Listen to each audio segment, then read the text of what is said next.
Okay, so I'm back and I'm getting ready to bring Jeremy back on in. Got to send him the code here, so bear with me just a little bit. But one of those lovely things that happens when you're trying to run live. Um, y- yeah. Okay, so it looks like we're going to actually have Nick joining us as well. So, um, yeah. Bear with me just a second. Looks like we're probably going to have Nick coming on in as. Oh no, that's Central. So, he wants to come in at 4. So, 5 Central. Yeah, 5 Central. So, yeah. So, yeah, it doesn't look like our Facebook is going to like us today. So, Really? yeah. Um, I don't know what to say here, but you know what? I guess we'll just go um, and take them out, and we'll just put on our Twitter. How does that sound? Well, what's it saying on your end? It is saying, let's see here. It says we're having trouble streaming to Facebook. This may be an issue on Facebook's end. Possibly it was ended or deleted on Facebook. We'll keep trying and let you know if it's resolved. So I don't know. But everything else is running. Everything else is running fine. I'll try to set it up one more time and see what happens. And even if not, we're just going to get going. How does that sound? I'm gonna test something here. So I mean, it is kind of funny that at first they all get the green check marks, but then all of a sudden they turn red. So hopefully, looking okay right now. I don't know. So nope, there they go. Booted us off again. So, but so, uh, but I guess Nick. I was having Nick come on in 30 minutes, but he asked to come on at 5 Central instead. Um, Well, hey, hang on. I just went live on the network, so it's working on my end.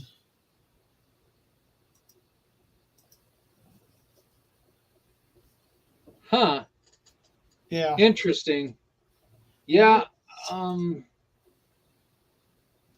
Let me do this and see what's going on my end over here. Yeah. Uh, I have last hour show on there, but that's all I've got. I'm not seeing me, but we are still on live on LinkedIn, YouTube, and Twitch right now. So as far as I'm concerned, we will move on with this and and continue. Um, I mean, we will. Hey, I recognize that stupid voice anywhere.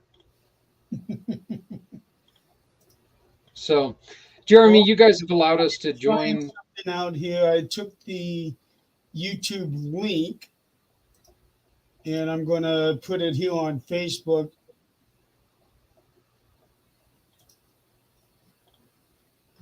That's a pretty good idea. I like that idea. Yeah, there's that. So, um,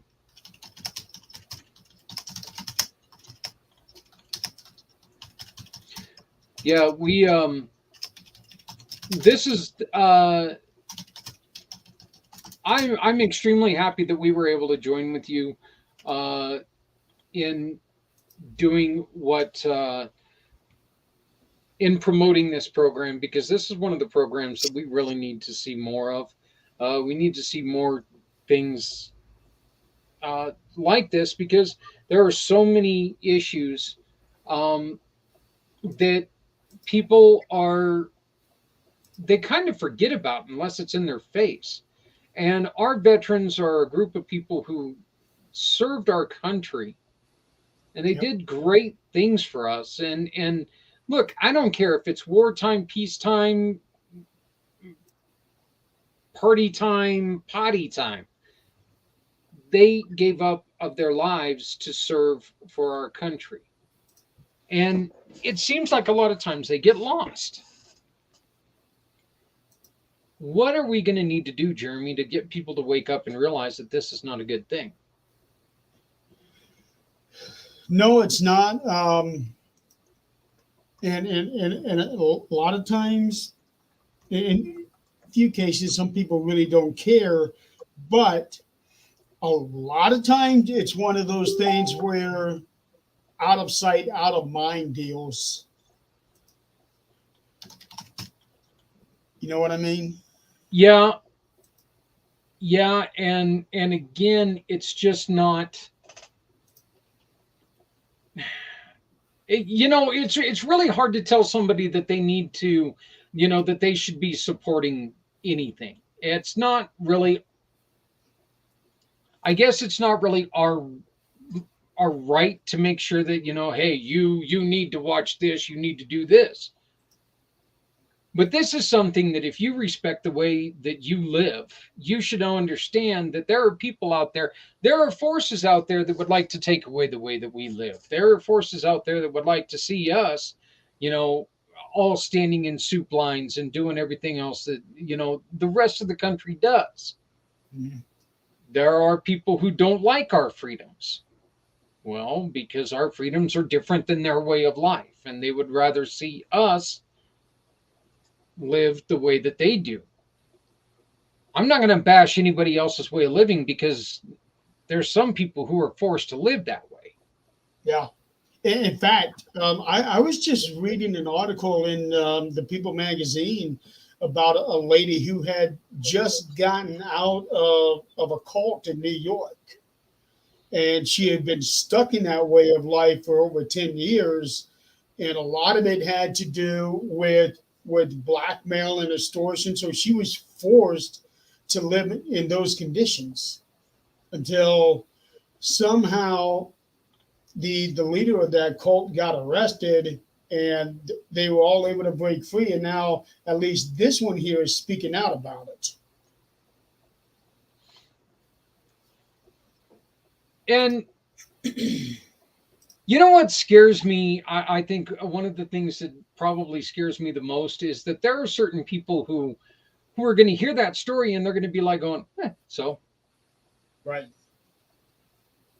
it's, so, It's basically like that because it doesn't affect them. yep, not my monkey, not my circus type thing, Yep. And that just, it doesn't, well, to me, it doesn't make any sense. It just really doesn't. So, why why are people so opposed to, I get, this is something that's really bugging me lately. Why are people so opposed to freedom? Why all of a sudden, why is the Constitution under fire? And I'm not talking about the one guy that everybody thinks I'm talking about. Okay, I'm talking about both sets that want to take away certain freedoms. So don't be thinking that I'm just talking about the one orange guy. I'm not. But why is our Constitution all of a sudden become just a piece of paper that everybody can, uh, you know, they can use it however the hell they want? Yeah. It see the thing is the way that I look at it is that our freedom was fought for in a very big way.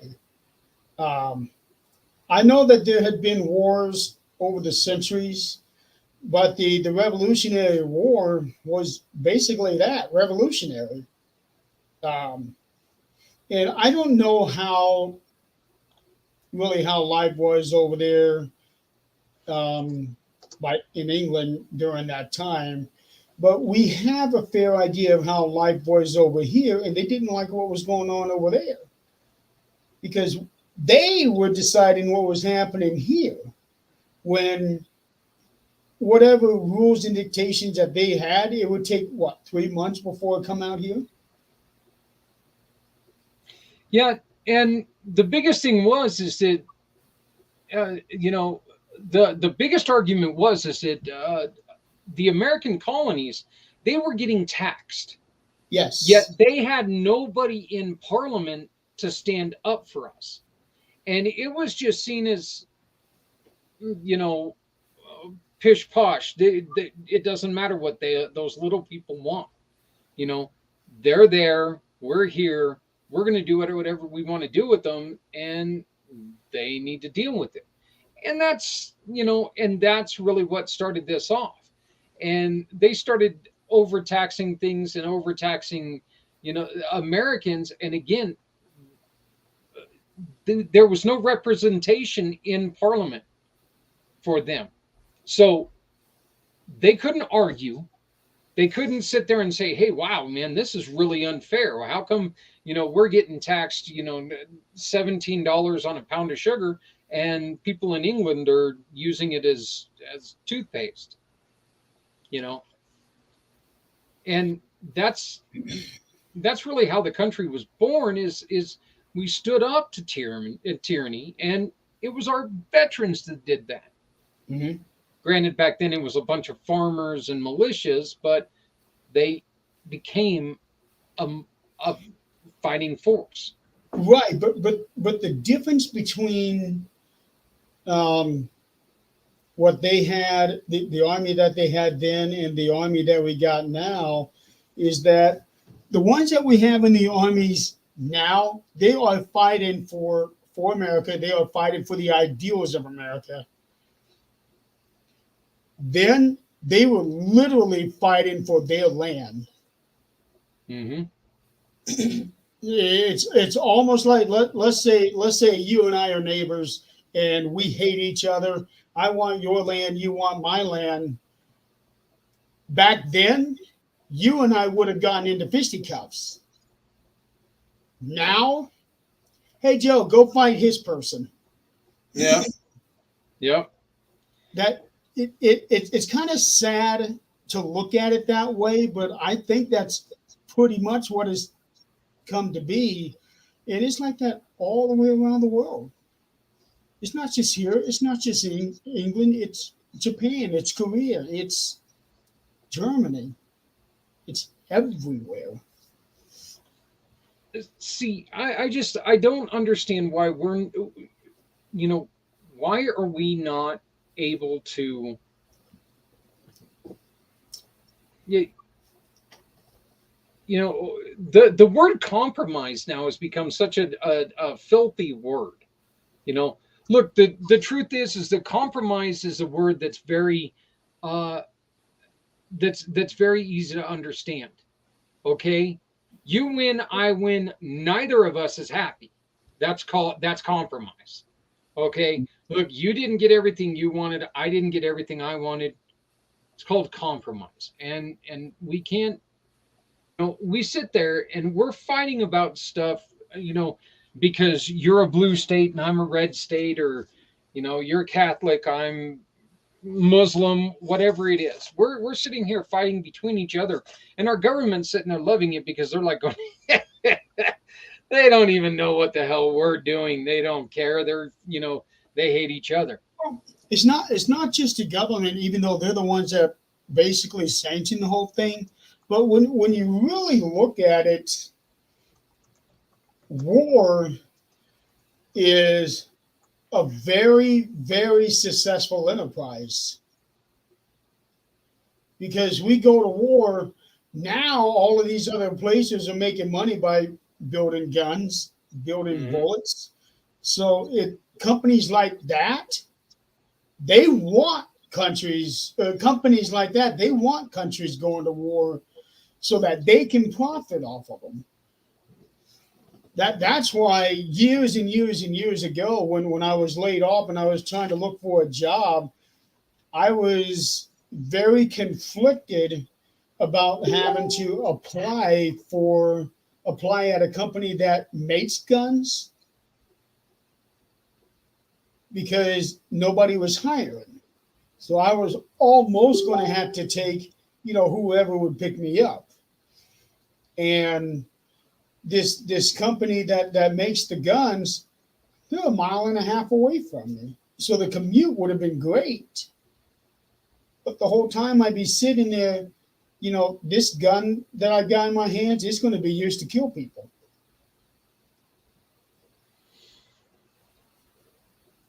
See, I'm one of those guys that, like I said, I don't want to say I'm complex because I'm not. I'm an idiot. I've got my beliefs. I've got my views, and I think that, a gun is no worse than a hammer. It's the brain that holds that gun that does the damage. Now, a gun can do it in a more efficient and violent way. I think that what we've got to do is we've got to speak out when we see somebody who's not right. And you hear it all the time that I'm in a situation right now that we try to tell people about somebody having actions that are not proper, and we get told all the time, but you're the safest place for this individual to be right now. Okay, wait a minute. That's awesome. That's great. So if this person snaps and we die, it's okay because he's safe. you know are we what do we need to do to make sure that there's responsibility taken by people in the mental health world? Because like a lot of people, they're passing their duty on to other people. It's like, well, we're so overrun. Yeah, so are millions of other people. And part of I think one of the biggest problems with our mental health areas right now are they focus more on covering issues than trying to talk through issues and fix issues. We're giving, one of the main causes of veteran suicide is poisonings, which is alcohol and drugs. We're not trying to help our veterans stop drinking and doing drugs. What we're doing is we're giving them another chemical that's produced in a lab that gets them addicted to something other than alcohol and drugs. And if they go off that, they start to lose their mind. There's no sense in that, Jeremy. I've never seen sense in giving an addict something addictive. And again, is all about the commerce. They look at it as, okay, well, yeah, we're helping them, but we are also making money off of it. It's just the same way with the gun companies. These industries look for vulnerabilities and then try to capitalize on that.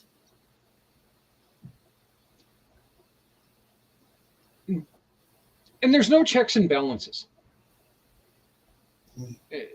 And that unfortunately is something that just runs rampant in the government anyway, is that there's nobody to, we're in a system that is supposed to be taking care of us, that is supposed to be taking care of the people who, takes care of them.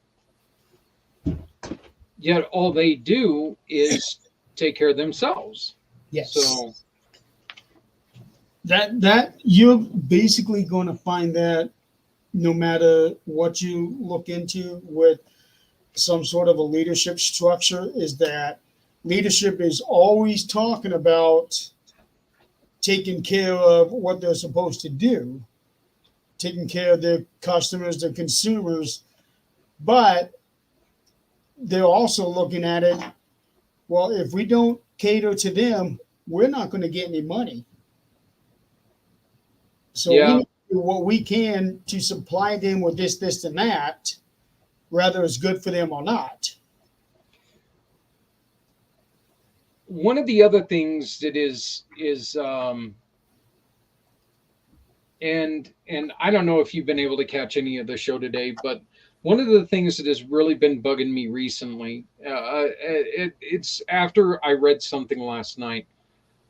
There is a there's a thing out there that was explaining to me that these kids, when they do their service time, say they go in for 2 or 4 years, they get the training on all of this high tech equipment. They get to go in there. They work with the best of the best equipment. They work with equipment that the general public doesn't have any opportunity to work with because oh no no no no. Yet when they go to try to find a job because they don't have the correct degree, they're not offered that job. And so they have to go and they have to settle for a lower paying job, or they get defeated personally and they just fall off the edge. We're in a country right now where, and this is probably going to stir up a hornet's nest. I know it is, but it is what it is. There is more there are more jobs available than there are people to fill the jobs who want to work. And Want to work. yeah, want to work. That's, yeah, that is the key phrase right there. And what's sad, because of the pandemic, a lot of people discovered, hey, I can stay home, do nothing, and make more money than I would if I had a job. Yeah, yeah. So what? And this would be a golden opportunity for our veterans if they weren't homeless and they didn't have or and they had an address. But they're required to have an address and they can't have an address because they can't get a job. It's a never-ending cycle is basically what I'm trying to get at here. And it's It's annoying no because you know different. what? It's no different from when you go for an interview. Well, we need somebody with experience. Yeah, Well, how am I supposed to get the experience if you won't let me get that yep, experience? yep, yep. And you are so right there. It's like, It's well, yeah, come back and talk to us when you have experience. yeah. Well, and by that time, you know what?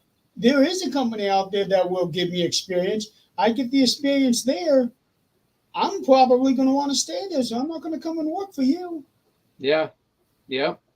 And more as times go, that company's going to end up overseas, which is going to end up taking away jobs from Yeah, people who and it just there is just so much wrong that needs to be fixed, and a lot of these organizations that we're working with, that we're trying to raise money for today, every single one of them has a different plan of support, and they're going to attack this issue in a different way. Okay, you've everything from uh, and I'm just gonna run through the list again because it's hard just to name them all. The Veterans Ranch, which is in Florida, they do equine therapy. I We got into a talk earlier about motorcycles and horses. One individual one machine slash animal.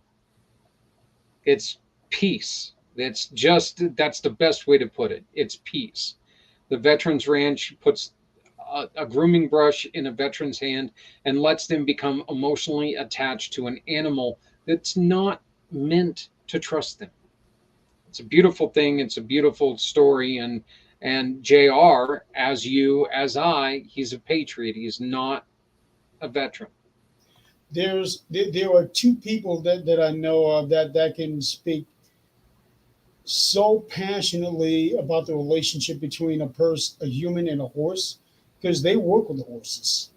One's in South Africa and the other one's in the UK. They work with horses, and to them it's like there is nothing more precious and nothing more sacred, especially on the horses end, because they put their lives and their trust into you, same way that you are with them. But for them, it probably means more. Yep. Yeah. Well, and I've always said, look, my horse is made out of steel and has two rubber wheels.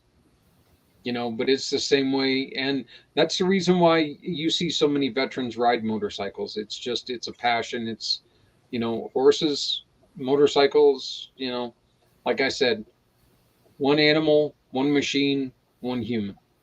And you get on the thing and you can kind of forget yourself. We're also raising money for veterans, honoring veterans, which gives statues to our deserving vets. That reminds them, hey, we're here. We love you. We care. Nick. Hey guys, sorry I'm a minute or two late. Oh, that's just perfectly fine. We've also got Healing Warriors. We had Janet on earlier. Free medical care for the people, for our veterans. Absolutely free. Doesn't cost them a dime. No prescriptions given. This is all natural. Just wonderful massage slash acupuncture and other remedies to help them sleep and help them recover. Project Die Hard. This is in your guys' neighborhood. It's in the Kentucky area. It's a program where they're trying to put together homes for our veterans and offer them therapy, offer them a chance to get out of the service and adjust to normal life. GI Josie helps our female veterans who have quite a different path than the male veterans. And a guy's never going to know everything that a female had to go through because, well, we're not females. So it is different. It's a different healing and it's a different way. And then Hope Advanced is they help people with background checks and credit history and help them build them both back up, because you know what, we were all young, we've all made mistakes. Hope Advanced is here to help them. Jeremy, one of the other groups that we're working to help support is Paranormal Giving Tree. Please give us a little bit of history on Paranormal Giving Tree. Paranormal Giving Tree was actually started under a different name called the Paranormal Relief Project, and it was a way of saying thank you to the first responders that worked so diligently through the pandemic. And that was started under Toy Westhoff. I think she lives in Iowa, but I'm not certain on that one. So she's the one that came up with the whole concept. I came in, and then we had Matt Warner from Massachusetts, I believe. And it was the three of us that ended up heading the whole thing by the time it was implemented. And really all it was just one of those events where locations come in and they donate their buildings for one night, for 6-7 hours or what have you. It was different at the different locations. And the people in those industries, whether they worked in the hospitals, police, fire department, anywhere in the medical field, they came in and got to investigate the locations for free. Then Toy handed it off to me, and we ran it last year. Quite a bit fewer locations, but there was a lot of delays in the process of it. And this time we turned the focus towards the military, both active and retired or discharged. This year we have went back to first responders. And starting next year, I don't know where we're going to go from there. But I would actually kind of like to see us open it up to both sets, and just call it and just open it up to one simple word: hero. Because if you're a hero, you deserve to be there. But I would like to take this and have that one night event as just an event for the Given Tree. I want the Given Tree itself to expand to be able to do more than just that event. But you got to start off small before you can eventually grow. Yep.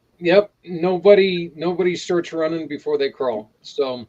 Right. And then the last organization that we're raising money for is part of our company, and it is Community Dare to Care, where we take and we bring in donations from people, clothing, housewares, food, toys, items that get lost sometimes during tragic events, or maybe bad things happen and they need to be replaced. Maybe a new life has to start immediately. Excuse me. Well, Community Dare to Care is there to offer free donations to people, because you know what? They're not ours to sell. They're ours to make sure that they get onto the back of people, and that's what we want to do with Community Dare to Care. Jeremy, you and I are going to reconvene at 7:30, right? Your time? Yeah. My time. What's that? Well, are you Eastern? I'm Eastern. Okay, you're Eastern. So yeah, 8:30 your time then. Yeah. So we're going to reconvene at 8:30 your time after Irene and her friend Patty come on at 8 o'clock. Nick, you've got a special slideshow for us, my friend. Yes, I do. I actually just made some last minute changes just before I came on. The slideshow I'm going to present is going to be a little bit different compared to previous ones, because I know I messaged you earlier, but what this slideshow is going to be is I had a really hard time trying to figure out which exact location I wanted to focus on. So what I decided to do instead, to make it a little bit easier for me, is I decided to do a countdown of 10 to 15 different locations. So I got the presentation ready if you guys are ready for me to present it. You know what, brother? I think that what I want to do is I don't want to ruin this. I think I'm going to kick back in the background here, and I'm going to enjoy it for a change. I think people have heard me talk enough today, and they still have to deal with it a little bit more after this. But after you're done speaking, we're going to have my beautiful bride and Jan come on in an hour and a half. So you have an hour and a half to do what you need to do, my buddy boy. Is that going to give you enough time? I can see. I'm not sure if it's going to be for a full hour and a half, but it will be for a full hour, though. You know what? If we need to jump back on, if we need to jump back on, we'll be watching, and we'll take on back over until Jan and Adrian do this. But the floor again, Nick. This was the first combined thing that Jeremy and I did, is we got together and we said, hey, Nick, I love what you do. The work that he does and the investigating he does. And I asked Jeremy flat out, hey, can I steal Nick? Can I have him on the PAC channels as well? And Jeremy was like, by God, the kid deserves it. Yes, we want to share the world with him. So Jeremy and I are very, very proud to introduce you guys to Nick Muley with the Nick Files. Nick, it's all yours. Jeremy, if you want to stick around, that's fine. But I'm shutting my camera off and I'm going to disappear for a while. I'm actually going to go ahead and disappear for a little bit too, because one, I need to get a shower, and two, I do need to finish working the section of the story that I'm working on. I have a 2,300 word goal, and I'm about 500 short of that, so I need to get back to work on that. Wow. I think I would take a shower, but I would probably fall through the drain, and that's a lot of fat guy falling through a drain. So, but instead, I think I'm just going to sit here and watch Nick. So, hey, everybody, enjoy this. We'll be back shortly. Nick, it's all you. I am excited for this. Take it away. All right, then. All right, enjoy, Nick. All right, thanks, Jeremy. I appreciate it. All right, so let me get the slideshow ready in just a moment. Okay, here we go. Just want to make sure, as I always check, just because whenever I do these, I always got to make sure that the slideshow is actually showing. Give me 1 second here. Going on the live feed, and as I always say right at the start of all these at all these slideshows, I'm unable to really see comments from anybody, so I do apologize for that matter. Let's see here. Okay, I think we're good. All right, awesome. All right, so as I mentioned before, in response, obviously, for Project Die Hard, instead of this episode's going to be a little bit different than previous episodes, as I just recently said. We're going to be focusing in this case not on one location, but I really had to do some thinking on this.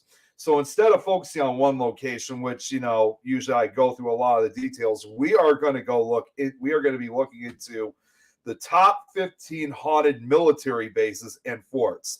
Now, it's not only just here for the United States. It's also, I did add one from a different country in to give that, I guess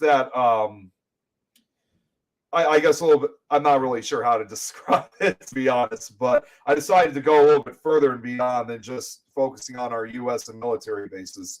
I did keep a lot of these relatively short because I did copy a lot of this from some of the websites where I did find some of this information, but it should be enough to last for a good portion of the hour. So hopefully you guys will enjoy it.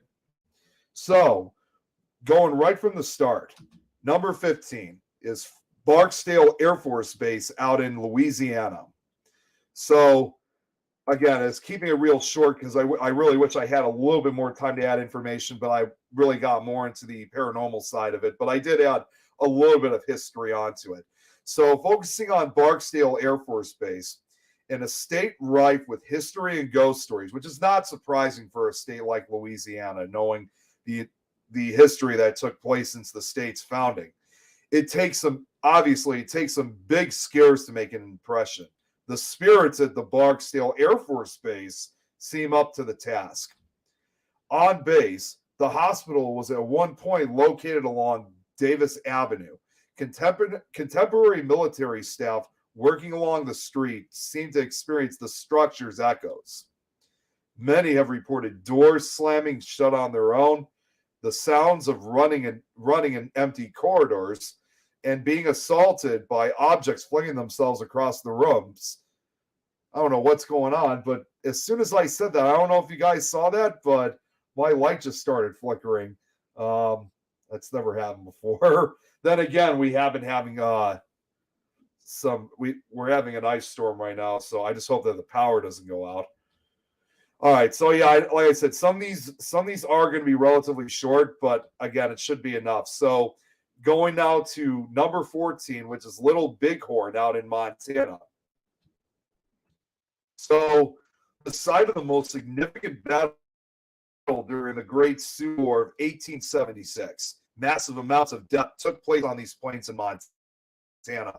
You have to remember, too, for a state like Montana, I think a lot of people always think that Montana is this very rural state where not too many people live, very mountainous, full of, terrain. And yes, truthfully, yeah, and obviously, yes, on most occasions, even still today, much of the state is mainly sparsely populated.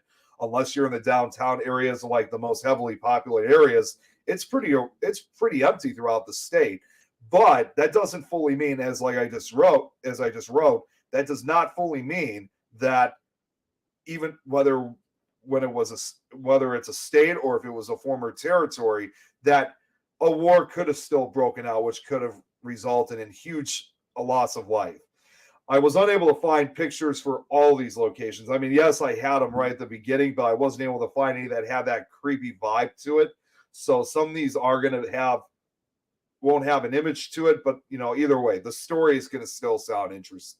The shortened stories are going to still sound interesting. So today it's now a national monument, which it is also the final resting place of 5,000 veterans whose souls may still roam the grounds.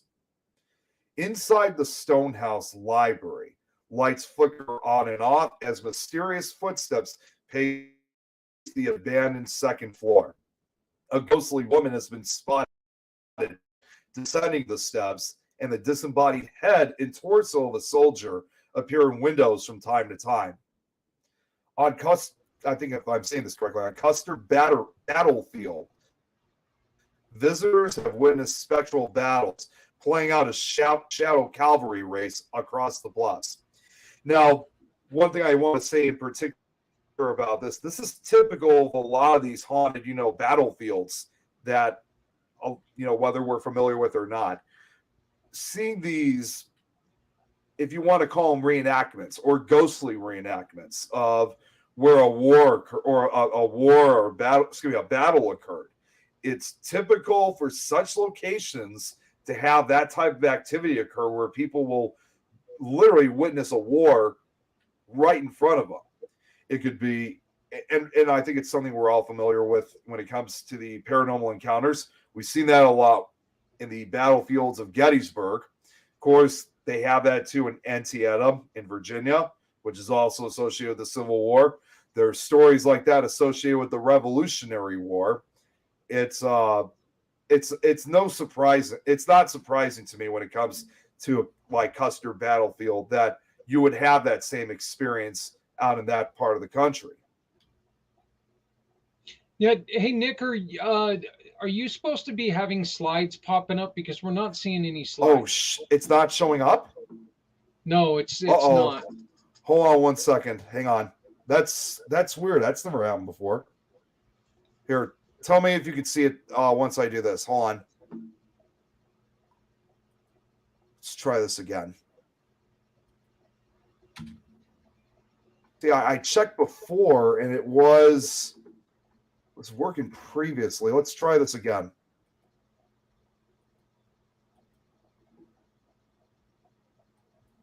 All right, do you see it now? Here we go. Okay, there we go. There we go. All right. Oh man, that freaked me out there a little bit. All right, man. I appreciate it. I just wanted to get in here and make sure that we were good. All right. Okay, thank you. I don't know what happened, but thank you. Seriously. Okay. So here's what we're gonna do with this from this point on. We're gonna hang on. All right, now I just read a lot of this already, but I'll just show you at least a minute or two of the locations just to get an idea of what these locations look like. Give me one. Let me just put this up just so you guys can get an idea. Again, sorry for the mix-up. So that was Barksdale. Good thing it was only just 2 locations. So now here was the other one on Little Bighorn.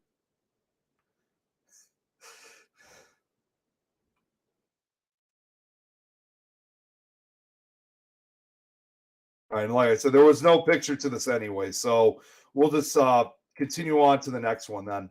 Oh, no, wait, there was a photo for this. It was supposed to actually show up right at the first. I guess I forgot to put it as the first dissolve in. So, but after explaining the whole thing, I think you guys kind of get the idea for Little Bighorn. So let's continue forward then to number 13, Fort Monroe, which is out in Virginia, I believe in Hampton, Virginia, if I'm correct on that. So for Fort Monroe, It's seen many significant historic events during its active years. Nowadays, it's become known for the high level of paranormal activity on the grounds.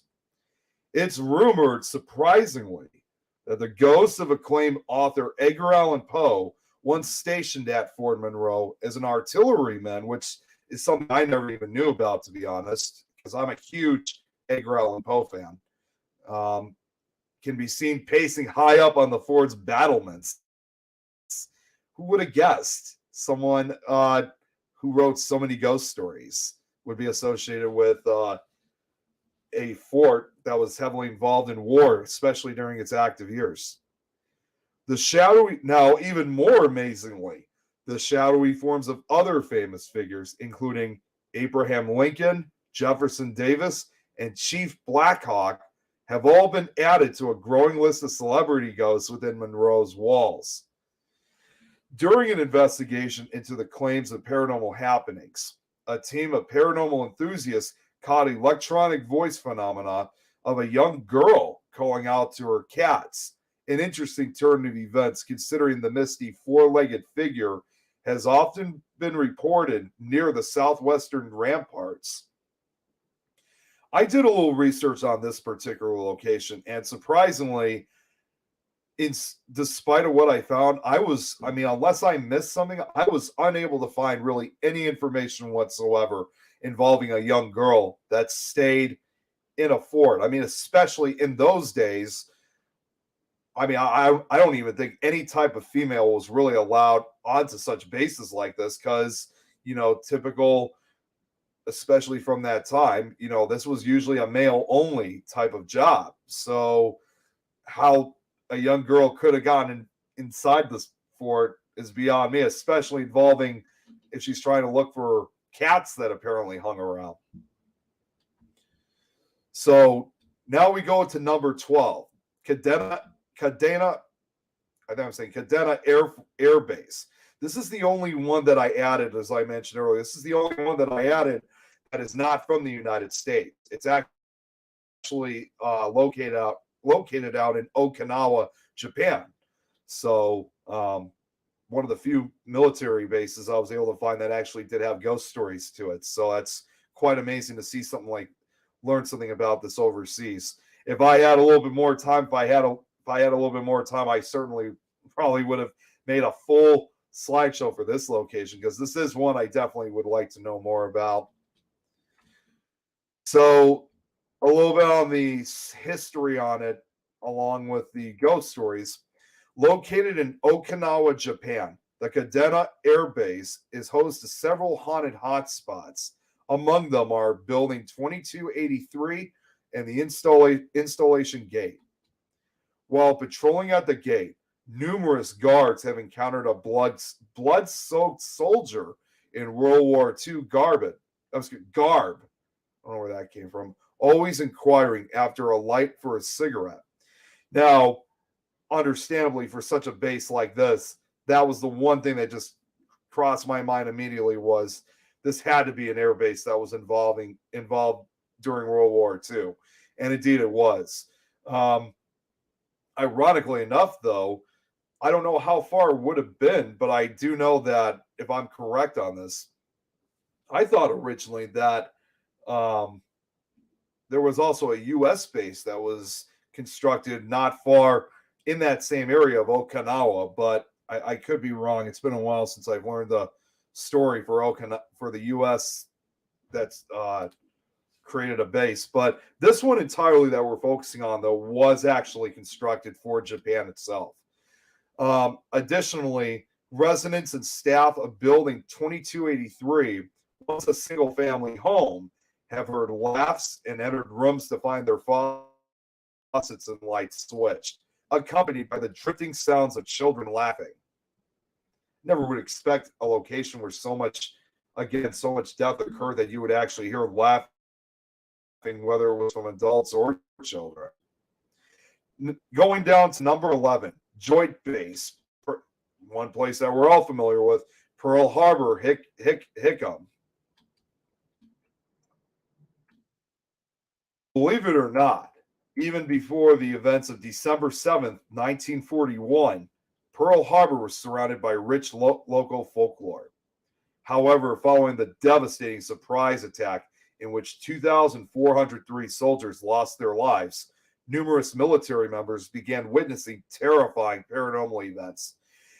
Just before we get to the paranormal stuff, I just want to say on a side note, because since we're doing this obviously in response of Project Die Hard, I think it's probably important for me to say that my grandfather, if I'm saying this correctly, later was stationed at Pearl Harbor about a year or two after the attack occurred on December 7th. I'm not sure how big of a role or how long he really stayed for, but according to what my parents told me, he was stationed there for a little while during World War II. So, but going on back to the paranormal events, in bunks and machine rooms, the lights would flicker on and off while cabinets and doors flung themselves open.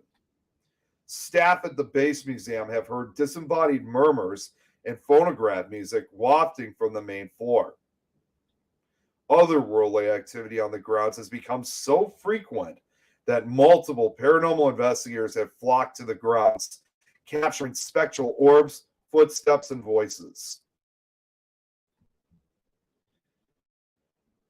Number 10, West Point Military Academy, which is out in New York. Jeez, almost looks like where I was in Wildwood. It's very same mountainous terrain. Probably weren't too far from there, actually.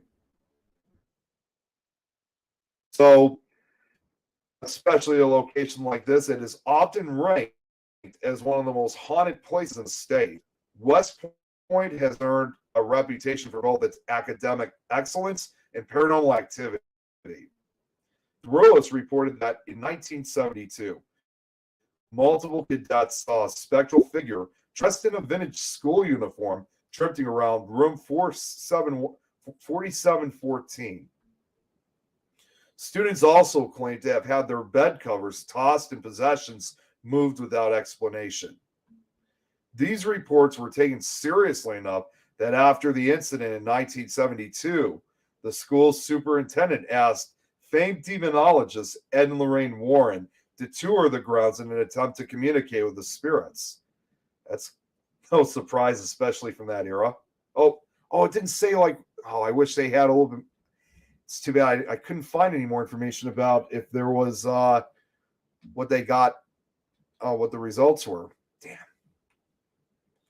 Okay, then. Going down to number 9, which is Plattsburgh Air Force Base, which, let's see here. What do we got? Oh, this is this is fascinating. This was the only photo I was able to find of the booth in front of the military base. There were a few other photos I was able to find of it on Google Image, but it had people in front of it.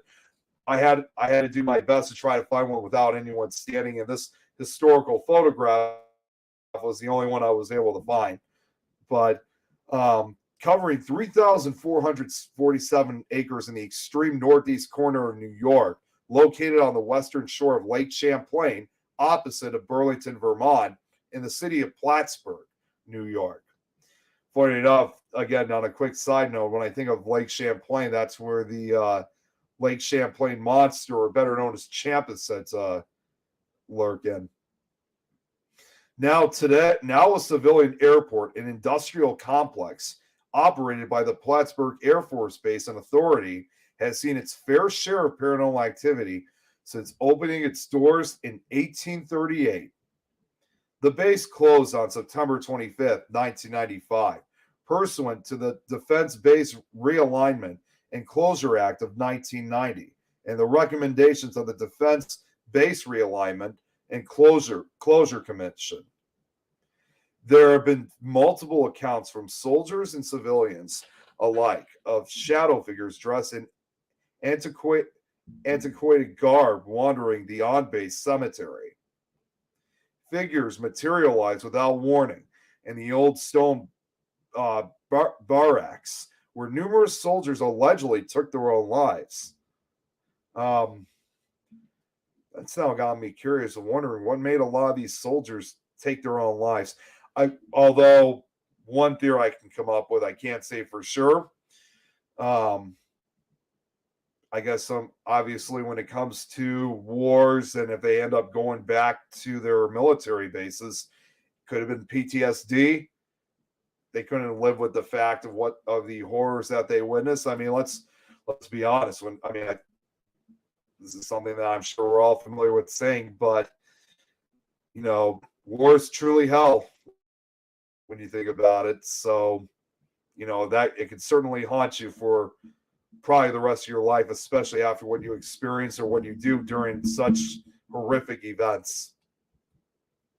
Oh, Matthew Boyer, if I'm saying that right, the owner of the Greater Adirondack Ghost and Tour Company, recounted to the Military Times, shadowy figures dressed in period clothing have been seen promenading along the porches, only to disappear through one of the many boarded up entryways. Sorry, I had to move something so I could read the rest of it. See, normally I usually do this on my laptop, but unfortunately where I do it is unavailable today, so I have to use my desktop instead. Okay, so going down to number 8, Fort Concho, which is in I believe that's down in Texas. Yeah, it is. Okay, I remember now. Yeah, this was down in Texas. Despite closing in 1889, it seems the grounds of Fort Concho have not yet been abandoned. Several staff and visitors claim to have witnessed what they believe to be the spectral form of Commander Ronald Mackenzie roaming the grounds near Officers' Row. Some have spotted the spirit of Edith Grierson, the daughter of a post commander who died of typhoid in the late 1870s. Sorry, I just had while I'm doing this, I'm also trying to share this out. And yes, I also just looked up just to be on the safe side. So this Fort Concho is located in San Angelo, Texas. So I was right. I just didn't have the town name itself. Yet others have remarked on the inexplicable smell of roses wafting through the dank hallways, the suspected handiwork of Lieutenant Francis Henry French. French served as the last officer before the fort closed and was an avid gardener, surprisingly. Number 7, Fort Leavenworth, out in Kansas.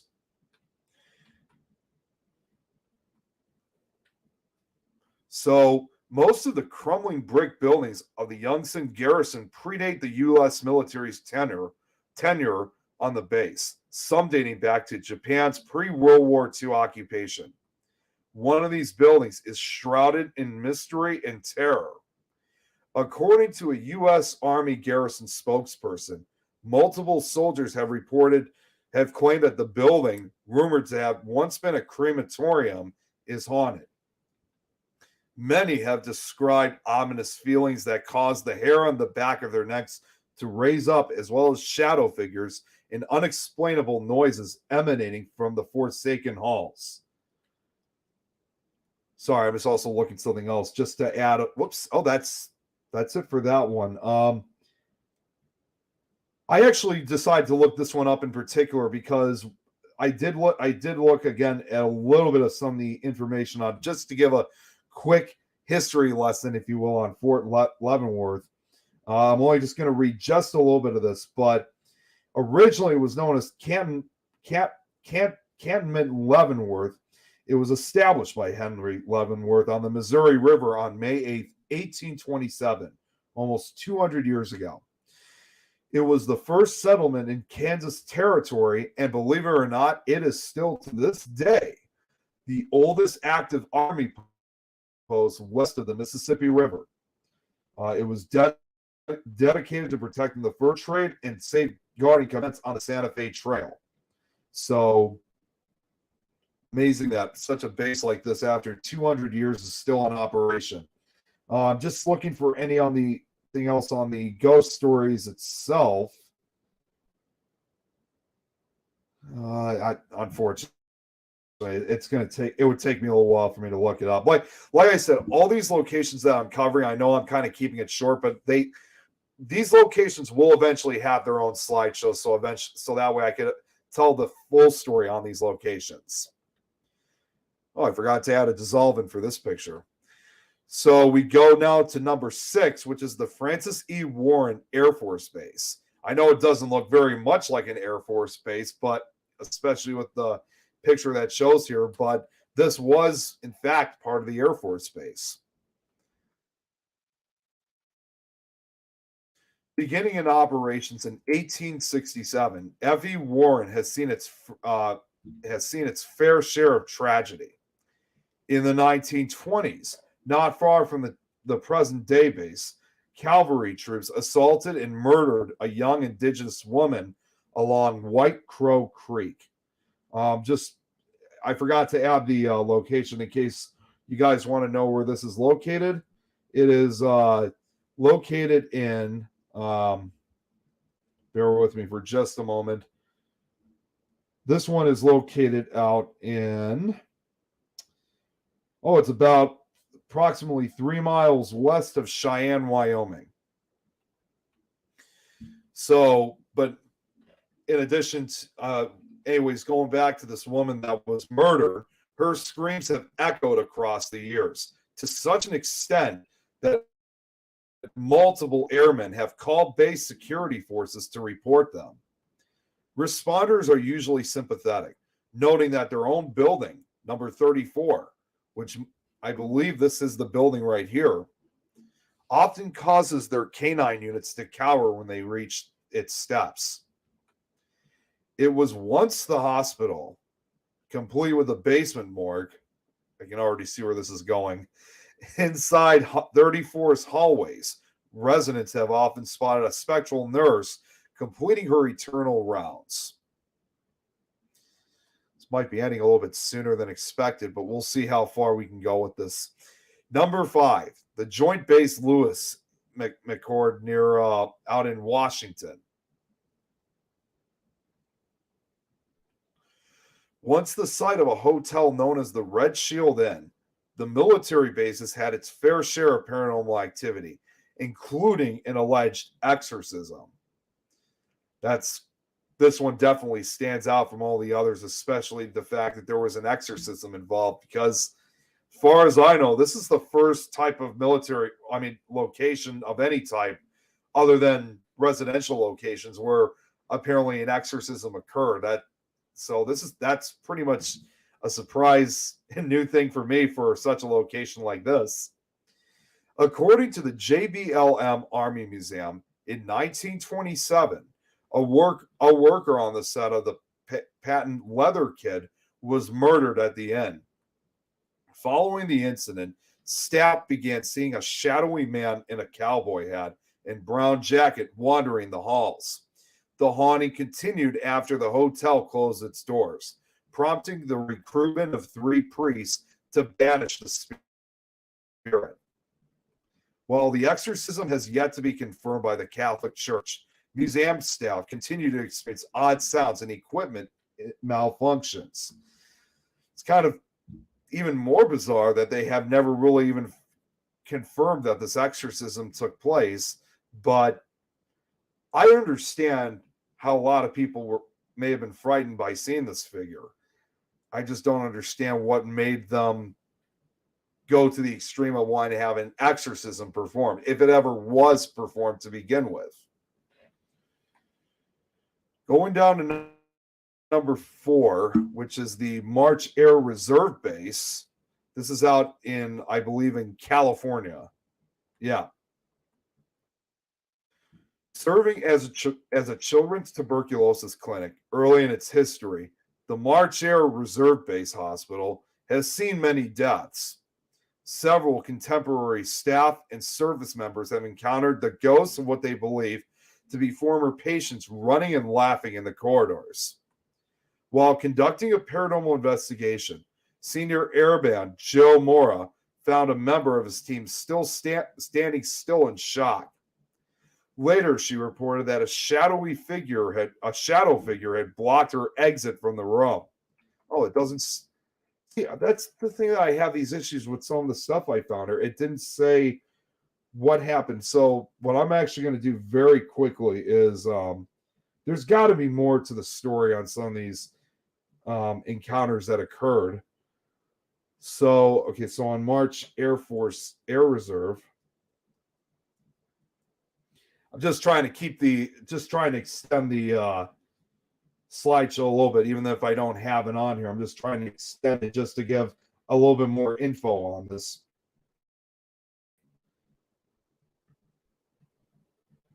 Okay, so at one point here, he says, I've heard stories from people who have noticed figures or shadows walking down a hallway or sitting in a chair, heard knocking and whistling noises, and doors slamming without probable cause, Moore said. But it still doesn't say. Oh, wait, here we go. So the account, what he later wrote was, when we entered the room, she was white as a ghost, and her eyes were big as saucers. We asked her what happened, and she said there was a shadow figure standing right in front of me, blocking my way out. You could tell she wasn't making stuff up. She was scared. She looked scared. One thing that was not featured on this is that he's also said that during the investigation, I guess the person, her name was Frida. Frida asked where the light was, but thought nothing of it until they heard the audio that had been recorded during that session. When she said, "Where's the light?" a voice on the recording said, "It's over there." And that they said, I can't even say that last name correctly, but someone else says, and that wasn't us. All right, so it does actually give a little bit more information on this. Okay, so going down to number 3, which is the Vancouver Barracks. If I'm saying Barracks, that's what it is. I've always had trouble saying that word correctly. All right, so to give a little history on this place, dating back to the 1800s, the Vancouver Barracks in Washington are now believed to be one of the most haunted military installations in the Pacific Northwest. In the Barracks Hospital, numerous sources have reported being alone in the building, only to hear the sounds of nearby footsteps. Staff also note that the building's fire alarms and other security devices seem to continuously malfunction.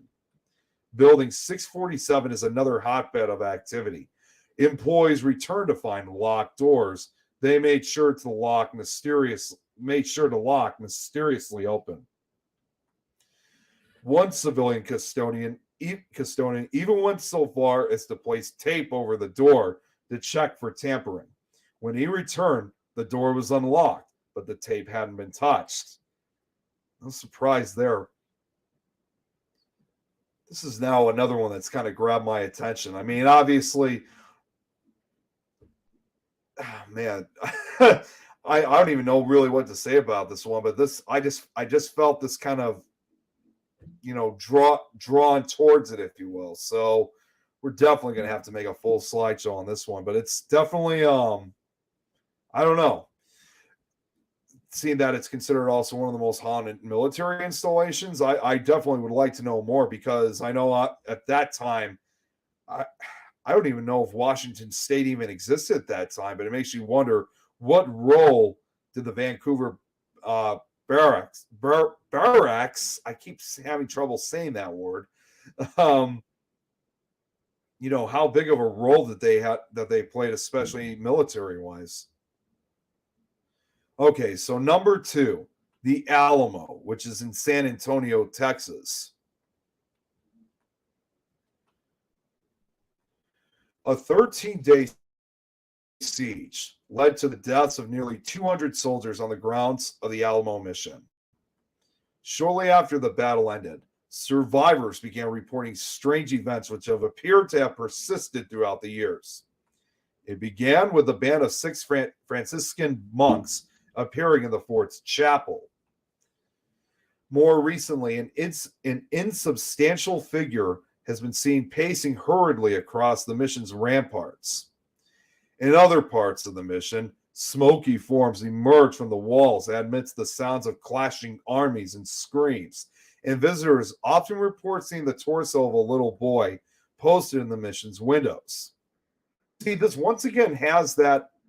This is something I'm trying to understand is you got these military bases here that, again, were designed to, be ready for war or, practically fight.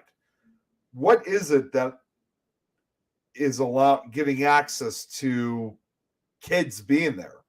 Although one theory I thought is, could it be one of these survivors' kids that happen to visit the area? I'm not sure, but this is the second location already to see that, again, that there's a child involved. How he played a role in this is beyond me. The only other place there's only one other place I know of, which is not on this list, but I'll still bring it up anyway, is Fort Pulaski, which is in Cockspur Island, Georgia, which once originally served as an impenetrable fortress for the Confederates, and you had well over 600.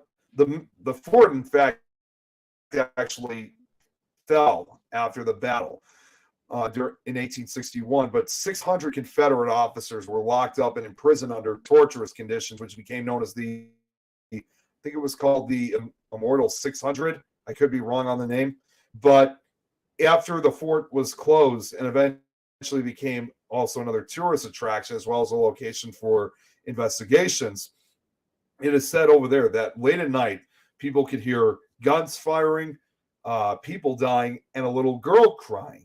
So I don't know. There's just something interesting involving how these kids get into some of these forts. Then again, too, these kids may have not had any type of connection to these wars or military bases at all and could have died at a much later time. So that brings us now to number one. Not necessarily the most haunted base, but the one I'm actually more familiar with, which is Warner Robins Air Force Base in Warner Robins, Georgia. Now, this one also has a little bit of a different type of paranormal haunting, if you will, compared to the other military bases. Warner Robins is surrounded by myths and legends. The nearby city of Macon is home to the infamous Hay House, and not far from the base exists a gravity-defying mound. Warner Robins, however, is known for the multiple UFO sightings experienced on its grounds. I often can't help but wonder how many times they probably captured some of these, especially now with all these cameras running. Interestingly, one of the largest mass bird mortality events in the United States took place there in 1954. On the night of October 7th, approximately 50,000 birds crashed down on the runways. 53 different species were involved in the event, which to date is still baffling experts.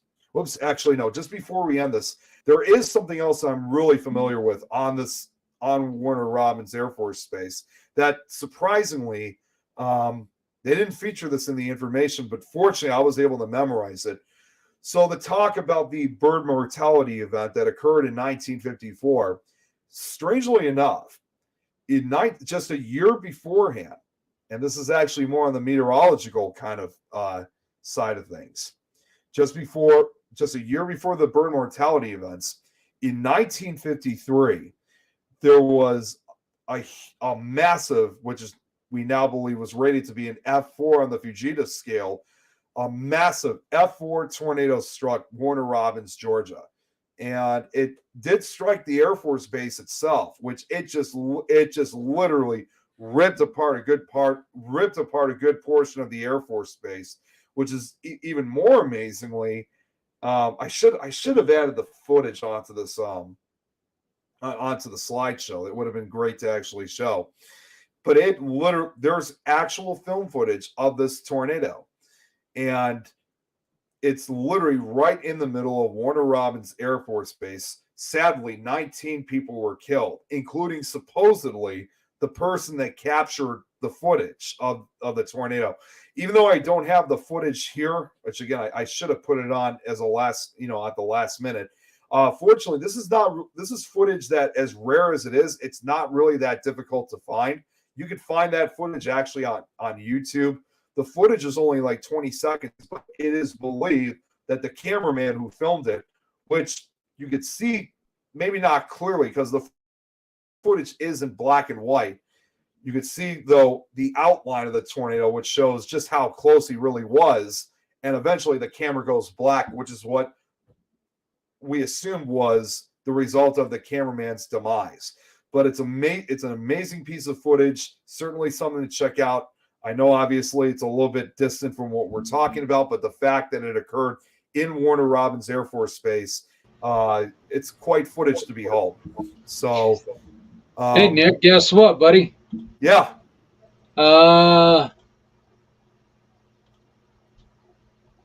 Everything okay? Yep. Here you go. But there's the tornado for you. Oh, you got it. Oh, wait, hang on 1 second. Okay, see, I can't see when I'm. Yep, there you go. Thanks. That's the footage.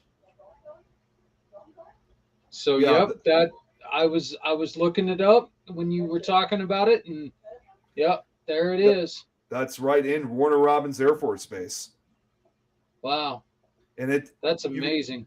You can see how it's slowed down. Those buildings are literally being torn with winds of up to 100 miles per hour in more than just a second. So, but yeah, we don't know for sure if this person actually died, but a lot of people said that he died filming that tornado at the base. Well, you know what? That was fantastic. I'm not. I had to step upstairs because we got a donation in, and I had to go up and take care of that. I do want to thank Jerry and Lola Clayton. I don't know why that name sounds familiar to me, but they did donate $22 to our efforts. So you know what? We've raised a little bit of money here. Hey, Nick, did you bring up Fort Monmouth, New Jersey? I didn't. You know what? I didn't even think of that one. I should have added that to the list, but I know a little bit about Fort Monmouth. So if you like for me to talk at least a little bit of the history on it, but if I have any time left. Yeah, brother man, you got at least another. I just popped on because I'd like to talk to you a little bit more about it. Here's the reason I ask. See, oh, sorry about that. I hope that didn't make too much noise. See that right there? That's my dog tag. Oh, that's awesome. I was born at Fort Monmouth Base. Wow, that's amazing. So, yeah, I was born there. So, and when I was talking to my parents about what you were doing, they said, "Is he going to bring up Fort Monmouth?" And I'm like, I don't know. I talked to him a little bit, and then I came down here and I started looking it up, and yeah, there are quite a few hauntings. Our apartment at the time was in Oceanport, New Jersey, which is 1 mile away, and it looks like there are two locations. One called the Creepy House on the corner of Cemetery Hill, and then another place, partially demolished house facing the road on one corner of Cemetery Hill, West Long Branch. Do you know anything about those locations? It's surprising. Even though I've heard of Fort Monmouth, I actually haven't heard of those other locations before. So that's really interesting that you brought them up. So, what were they called again? Just so I can have the names for future reference. One is it's just simply called the Creepy House on the corner of Cemetery Hill. And I'm gonna put this link in our in our private chat first for you to take a look at it, Nick, and now I'm going to put it in the regular comments. This is coming from a site called ghostsofamerica.com. Oh, wow. Yeah. Oh, it's out in Oceanport. Okay, because when I was looking it up, the first thing that showed up was a different location, especially for Cemetery Hill, and that was more focusing on Gettysburg, Pennsylvania. Yeah, so it looks like there's also a place called Little Silver.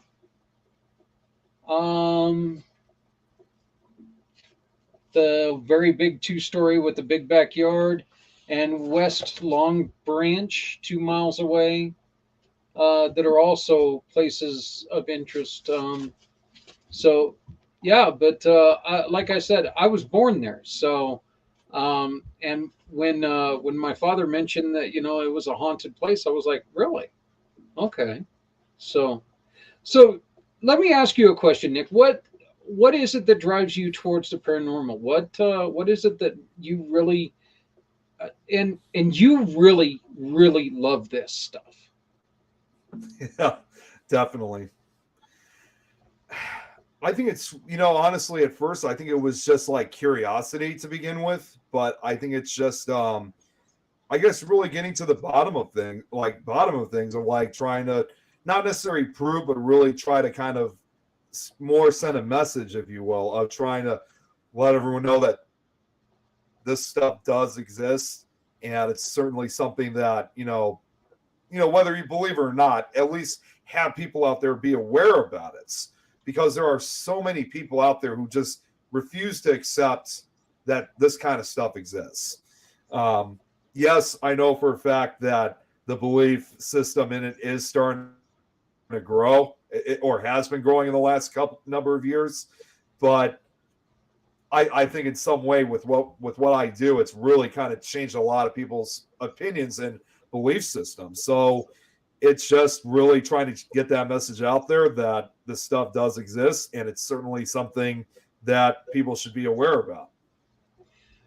Well, let me ask you this question: what and I ask this to the Rev quite often. What are your thoughts on the people who are out there? And I'm not. I guess I'm going to say possibly are faking evidence. Okay, because there are certain people out there that their mandate is you find something or you create something, because you Right. got a big name TV show. You're either going to find something or you're going to create something. We're not going to let you stand there wearing your sunglasses looking pretty. Oh, I'm sorry, I didn't spill the secret on who I'm talking about, am I? Did I? No, I don't think so. So what are your thoughts on people who are out there who obviously are fabricating, I'm going to put it nicely, fabricating evidence?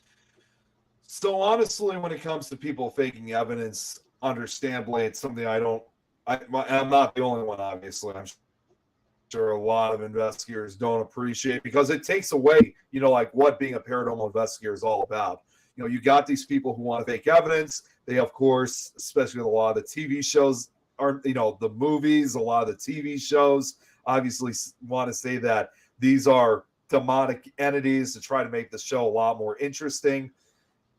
It's kind of a disappointment for me, when I see that happening, because if you look at like, especially a lot of the paranormal shows from like 20 plus years ago, yes, there might have been some faking in between, but I think they were a lot more legitimate and more believable than what you see now, because it seems almost as if a desperate act, if you will. I think people are just so desperate of wanting something to happen that it makes them want to fake all this evidence, which is something. And whenever I've gone on investigations, whether I'm participating with either an item, or if it was like, let's say if it was on a Ouija board or a seance or whatever, I always make sure on many occasions to make sure, like if we hear a knock or something, I always check people's feet, their hands to make sure they're not cheating.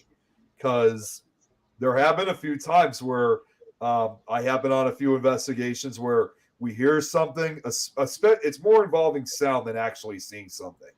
When you're hearing something and you don't know where it's coming from, you believe it, but unfortunately, you later find out, nope, it was someone making that noise. Well, I greatly appreciate it. I wanted to ask you that question, but yeah, if you want to continue to talk, we've still got about 25 minutes until the girls come on. So I mean, if you got other things that you want to talk about, you can take your time, or you and I can just sit here and banter, whichever you prefer.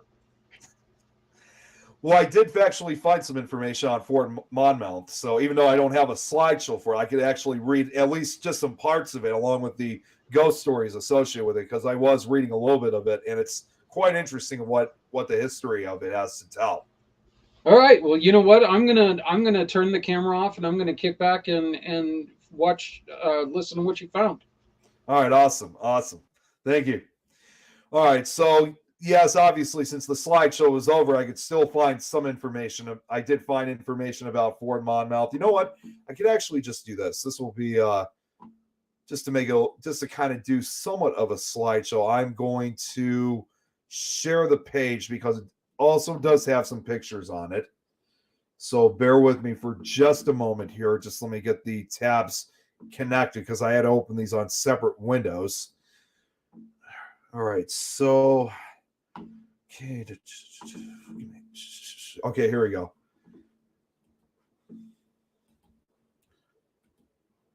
All right, so focus. Let's make sure this is working correctly. Okay. Oh wait, you know what? Actually, Zach, just if you're still on, just wait, hang on, let me just do this. Never mind. Let's try that again. Okay, yep, there we go. All right. So oh wait, no, this isn't. Oh, that's not the right page. Sorry. Let me try that one more time.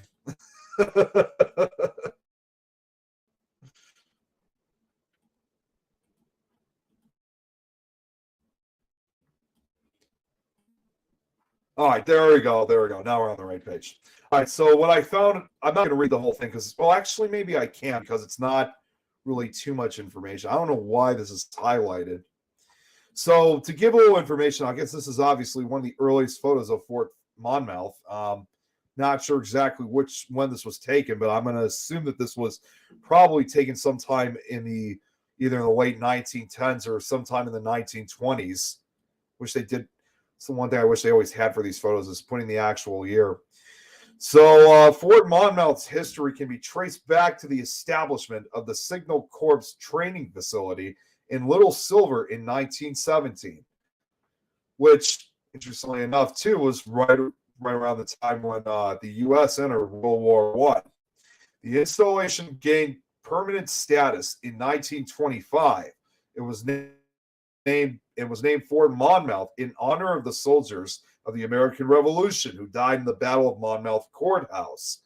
Fort Monmouth served as the home of the Signal Corps laboratories and later the Signal Corps Center, consolidating several Signal Corps functions at Fort Monmouth. The Electronics Command, ECOM, was established at Fort Monmouth in 1962 and managed signal research, development, and logistics support. Maybe it's pronounced as ECOM. It was later fragmented into 3 commands and 1 activity at Fort Monmouth until being combined as the new Communications Electronics Command, CECOM, effective May 1st, 1981. In 1993, the Base Realignment and Closure BRAC Commission mandated the closing of the Evans Area Vint Hill Farm Station and the command office building in Tinton Falls. Tinton Falls, I think that's how you say it. In 1995, BRAC ordered the relocation of the Avionics Logistics Support Mission from St. Louis to Fort Monmouth. In 2005, Brock ordered the closure of Fort Monmouth and the relocation of CENTCOM to Aberdeen Proving Ground, Maryland, APG. The CENTCOM flag was cased at Fort Monmouth on September 10, 2010. The colors were encased on October 22nd of that year, marking CENTCOM's official arrival at APG. Here's some interesting facts about it. The forerunner of the Army Air Corps in the U.S. Air Force had its roots at Fort Monmouth. In 1928, the first radio-equipped meteorological balloon soared into the upper reaches of the atmosphere, a forerunner of a wet weather sounding technique universally used today. In 1938, the first U.S. aircraft detection radar was developed here. In 1946, space communications proved feasible when the Diana radar was used to bounce electronic signals off the moon. Wow. That's fascinating. The Army's Homing Pigeon Service, headquartered at Fort Monmouth since the end of World War II, was discounted in 1957 due to advances in communication systems. Many courier pigeons were sold at auction, while hero pigeons with distinguished service records were donated to zoos. Well, that's fascinating. I'm gonna stop this for just a quick moment. Now that we got the history on this place, let me find the ghost stories associated with Fort Monmouth. So bear with me for just a moment. Okay, so we got a full page here.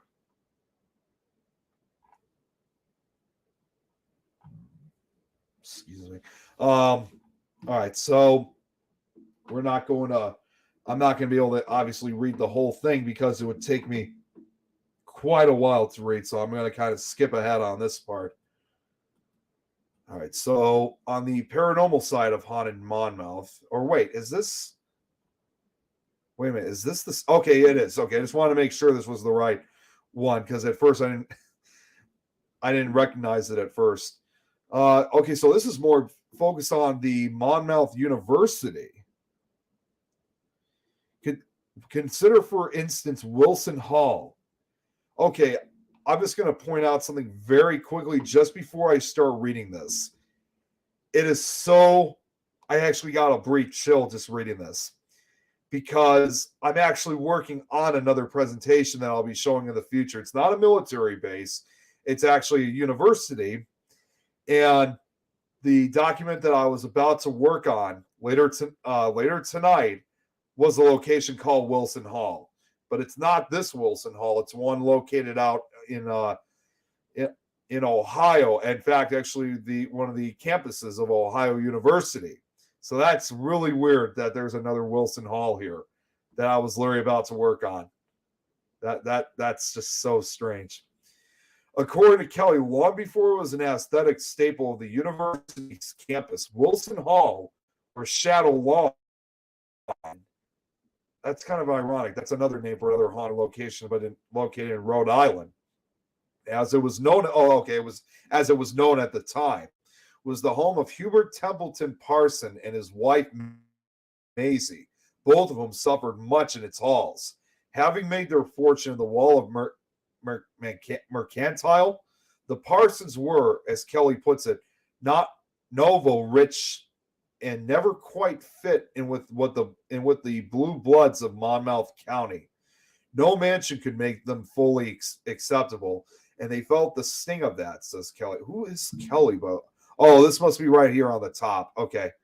Oh, she's the owner of Paranormal Books and Curiosities in Asbury Park, New Jersey. Okay.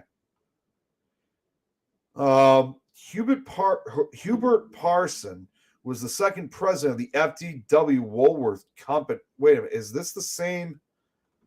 Because now I'm actually a little bit confused. I don't know if this has anything to do with the fort itself.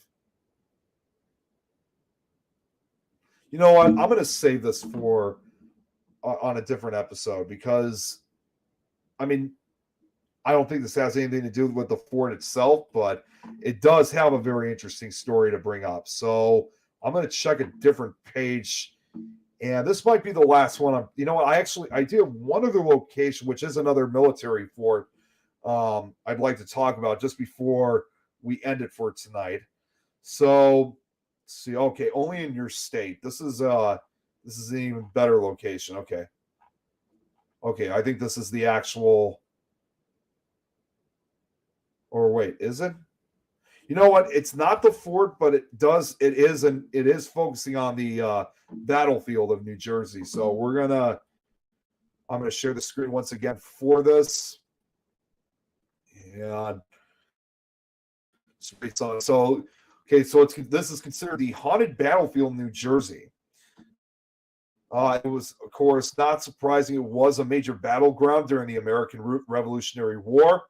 George Washington and his troops famously crossed the Delaware to win the Battle of Trenton in the most well-known Garden State fight. The Battle of Monmouth was a skirmish that led no conclusive victory or defeat, just a lot of bloodshed and damage to morale on both sides. Okay, it's a battlefield preserve state park. Oh, wow, that's actually kind of an eerie picture with the snow like that.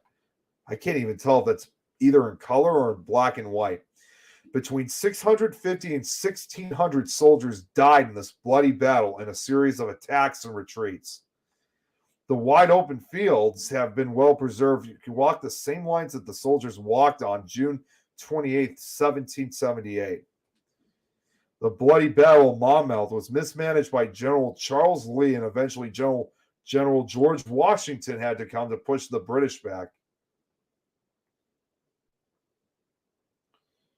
Yeah, it is quite a beautiful location, but yeah, that doesn't cover what happened. There are over 250, almost basically about 245 years ago. Over the years, visitors, researchers, and ghost hunters have noticed all sorts of paranormal happenings here. You visit on a calm, quiet day, keep your ears perked. You might hear a sad wail in a warm summer breeze. That's not surprising. While the result of the battle was inconclusive, one piece of history from the Battle of Monmouth has stayed in folklore for centuries: the story of Molly Pitcher. Okay. A few days after the battle had ended, a story was passed around in the field hospitals telling the tale of a woman who rushed into a man to man the guns after her husband was wounded. She carried ammunition, and when the soldiers were capable in their positions, she began to bring water to the Americans on the battlefield. While this woman was most likely Mary Ludwig Hayes from Pennsylvania, the name Molly Pitcher is what stuck. Soon the tale of Molly Pitcher at Monmouth blended to represent the contributions of other women in the battle that day and in the future. In the late 1900s, archaeologists and historians found a well in a spot near the artillery line, and it was marked as Molly Pitcher's Spring. Huh. Well, this looks more like a gravestone more than anything. Okay, I'm going to stop the screen just for one final time. Well, not one final time, but it doesn't really say anything else. But like I said, I have one final location that I'm going to bring up. Again, this is one I kind of wish I should have put up onto the list. Ironically enough, this is a fort that is located here in the state of Illinois, although it's way, way further down in the southern part of the state. So, fortunately, it's not going to take too long for me to read all the information on it. So this will be the final location I'll be presenting. It's called Fort Massac, which is located, like I said, down in the southern part of the state in Massac County, Illinois. It's on the Ohio River, and just in case anyone wants to know exactly where it's at, that's literally right on the bottom, literally right on the tail end of Illinois. So, but to read some of the information on this, this is actually, if not, one of the oldest, if not the oldest remaining structure here in the state. Although some of it was reconstructed. As you can see here, this was actually, some of this was reconstructed about 20 years ago, back in 2002. And of course, obviously, in honor of the 200th anniversary of the location. But to read some of the history, though, the Spanish explorer Hernando de Soto and his soldiers may have built a fort nearby, incredibly, as early as 1540. Maps from the early 18th century show Ancient Fort, Old Fort, near this location. Fort Mazac was built by the French in 1757 during the French and Indian War and was originally called Fort de la Ascension. The name was changed in 1759 to honor Claude Louis de Espinchal Marquis de Massiac, the French naval minister. Massiac is a French town in the Cantal department. Is that actually? Oh, it is in South. It's in South Central France. The French left the fort at the conclusion of the war, and it was destroyed by the Chickasaw sometime after 1763. In 1778, during the American Revolutionary War, Colonel George Rogers Clark led his you know what? Actually, I'm going to point out very quickly. George Rogers Clark, he actually, we in fact have a street name here in Chicago that's named after him, which is, on another side note, more of a historical note than an actual war note. Clark Street is where, on one of the areas of the street, is where the St. Valentine's Day Massacre occurred back in 1929. So Colonel George Rogers Clark led his regiment of Long Knives into Illinois near the site of the fort at Massac Creek. The fort was rebuilt in 1794 during the Northwest Indian War. In the fall of 1803, the Lewis and Clark expedition stopped at Fort Massac on its way west, recruiting 2 volunteers. In 1805, General James Wilkinson and Vice President Aaron Burr held discussions at the fort. It is unclear what connection this meeting may have had to the unfolding Burr conspiracy, which was in 1806 to 1807. But as an important river fort in what was then the Western United States, the fort was connected to several events related to the conspiracy.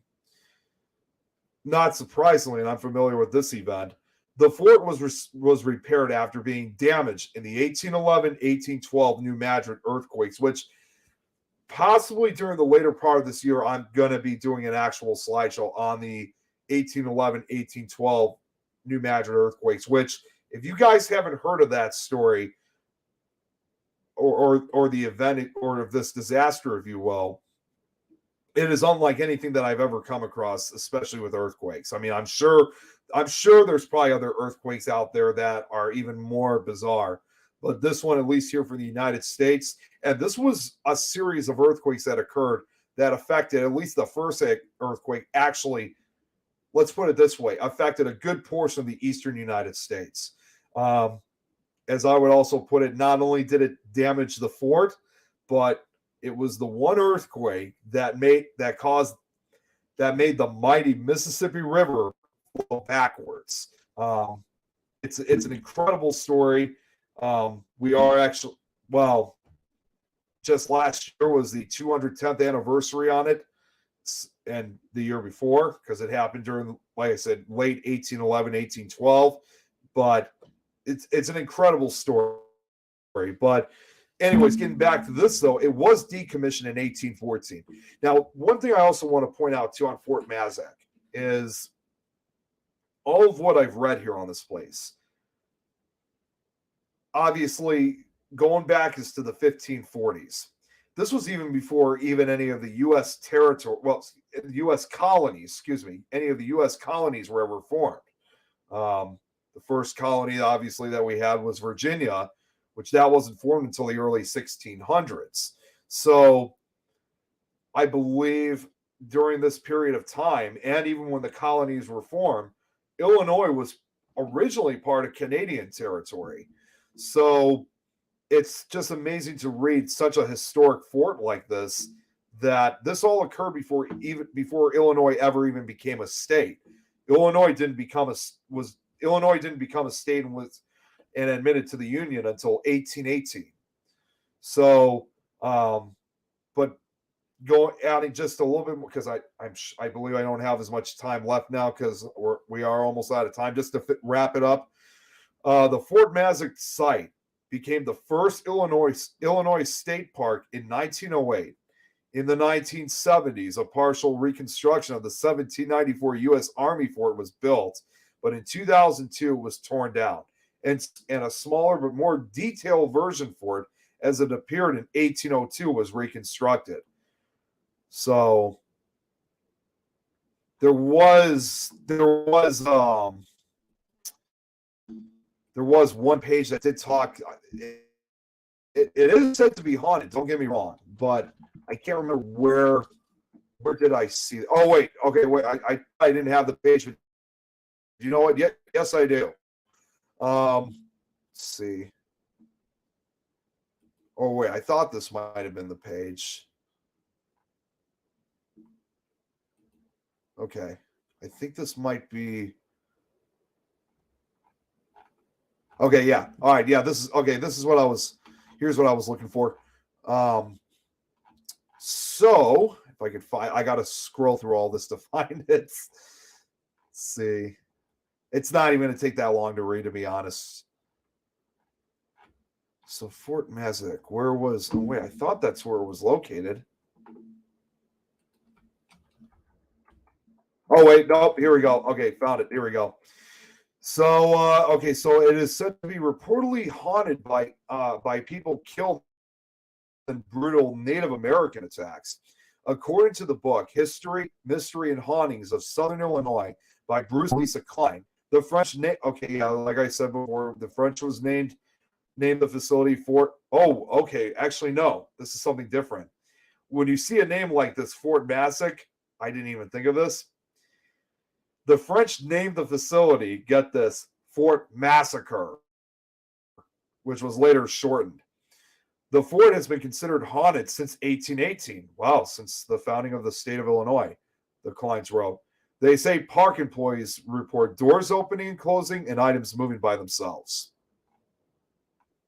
Surprisingly, this is a location I have not been to, but like I said, we're going to have to eventually make this into a full episode, future episode. So that's really fascinating. Well, I think at this point, I think we covered. I know, again, it wasn't fully detailed, but I think we definitely did cover quite enough locations. Hey, Zach, yeah, but I think we definitely covered quite a number of locations, military and fort-wise. So it was quite a journey looking for those locations. Yeah, I'm gonna tell you, kid. I think that you did a great job. I really did. I enjoyed it.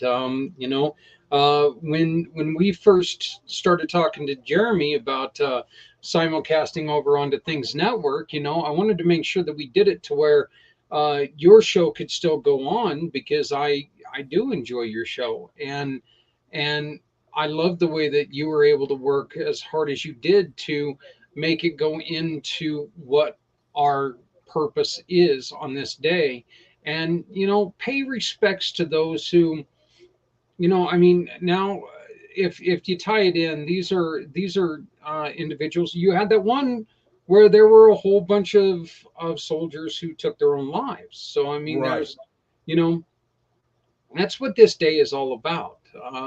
That's what this day has been about, trying to find ways that we don't want any more military bases where misery hauntings are the normal. Right. Let's get some happy ghosts in there because they had a great time serving, and instead of Right. everything else. But I love what you were able to do. I love that you were able to put this together and keep it part of the mission, which is the community mission to rescue 22. Again, beautifully put, beautifully done. Never a boring moment. I love the work you do. I really appreciate that. Thank you.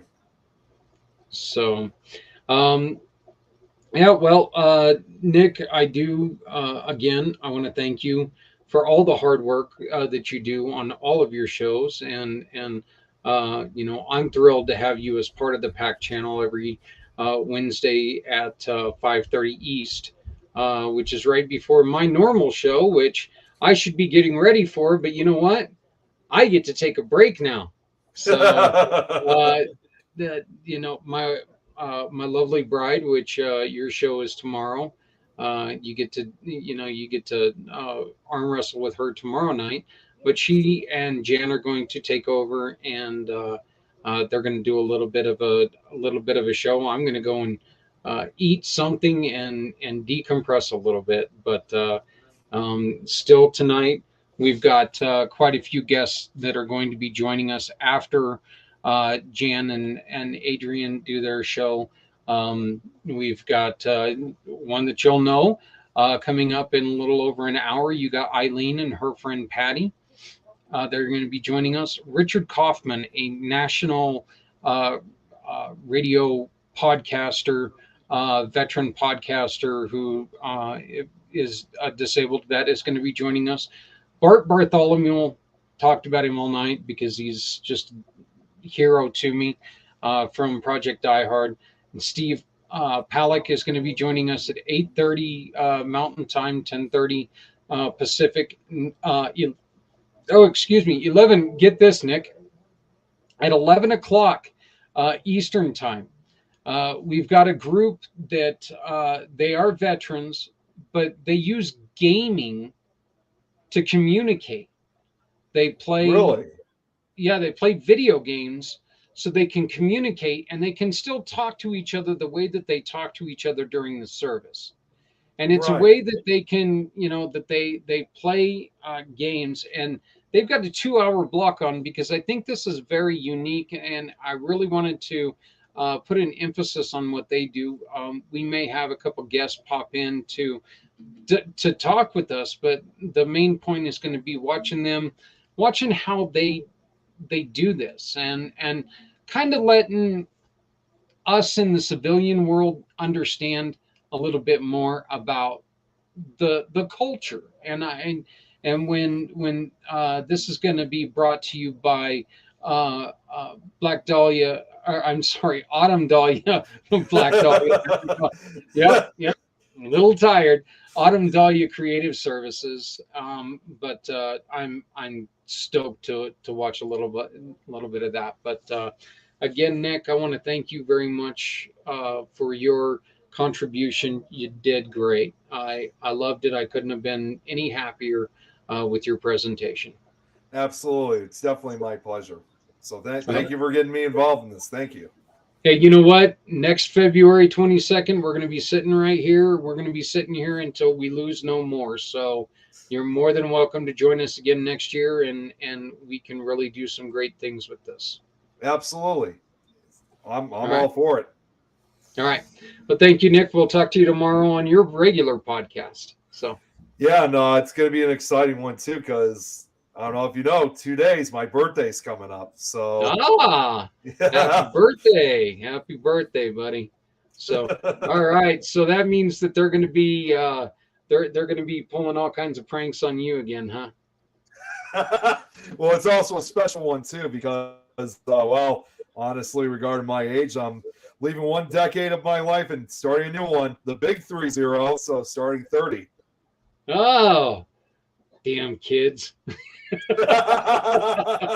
So I'm sure they're going to have a lot of pranks on me for this case for that reason. Yeah, I just want to let you know, every once in a while I still have pictures of like cockroaches that pop up on my computer because of Oh that no. conversation that you and Adrian had. I'll be skimming through my pictures and I'm like, why is there a cockroach on my computer?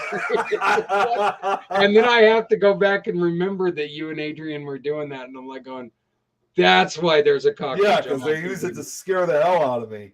So, but yeah, it is. It's so funny when that pops up. I can't help but think of you. So, but again, Nick, once again, fantastic job. Thank you. And I'll get to talk to you again, but you know what? Happy birthday. I wish you all the best. And I'll be sitting here enjoying your show tomorrow. Well, actually, I'll be sitting out there probably drooling all over the couch tomorrow listening to your show. So, but I thank you very much, and we'll talk to you soon. Awesome. Again, thanks again for getting me involved, and I can't wait to do it again next year. You got it, buddy. You're already penciled in. So yeah, no, you're pinned in. You've got the job. So all right, we'll talk to you soon. All right, take care. Bye. Nick Muley, look, the guy does this every week on the Pack Channel. He informs us about different paranormal sites. He does a lot of work on this, and this is his passion. This truly is. He's a great kid. He really is. I got to meet him about a year and a half ago now, and ever since then, I just have all the respect in the world for him.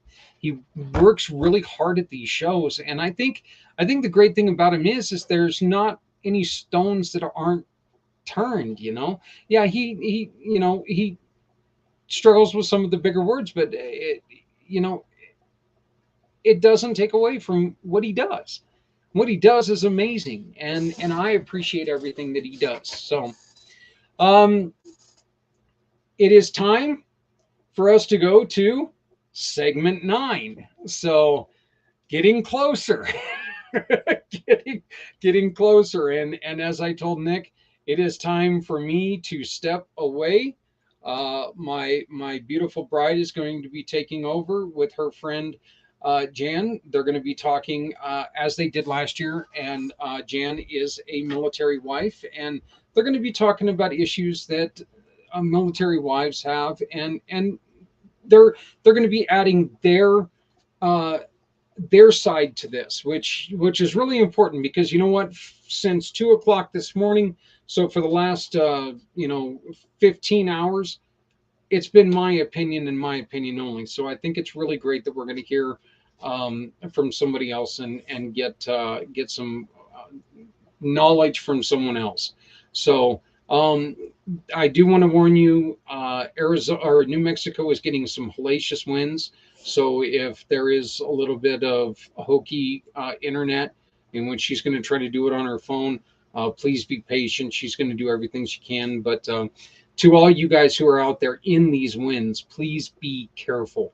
Be careful. And to all of us here in Colorado, put on a coat, you dummy. It's 3 degrees. We've only got 3 degrees today. Right now, there's only 3 of them. That's insane.